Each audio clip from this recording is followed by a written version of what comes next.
Microsoft Excel এ আমরা যখন লিখি তখন সেগুলোতে কোনো বর্ডার থাকে না। কেমন হতো যদি আমরা লেখার সাথে সাথে সেলগুলোতে নিজে নিজে বর্ডার চলে আসত, আবার লেখাগুলো মুছে দেওয়ার সাথে সাথে বর্ডার চলে যেত। আজকে আমরা দেখব কিভাবে সহজেই সে কাজটি করা যায়।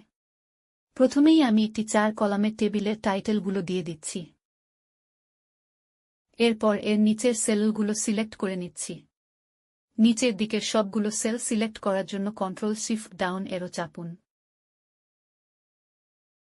এবার রিবন বার থেকে কন্ডিশনাল ফরম্যাটিং এ ক্লিক করুন, নিউ রুলস সিলেক্ট করুন।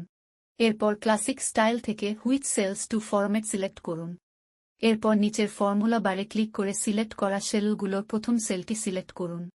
এরপর শেষের $সাইনটি ডিলিট করে দিন। এরপর নিচে এসে কাস্টমাইজ ফরম্যাটে এগিয়ে আউটলাইন সিলেক্ট করে ওকে করুন।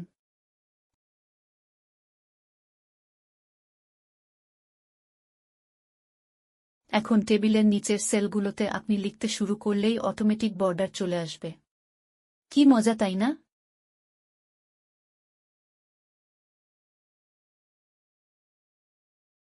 আবার দেখুন, লেখা মুছে দিলে বর্ডার চলে যাচ্ছে।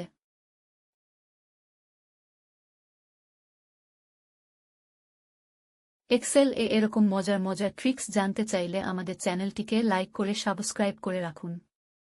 আপনার এক্সেল সম্পর্কে কোনো কিছু জানার থাকলে আমাদেরকে কমেন্ট করে জানাতে পারেন।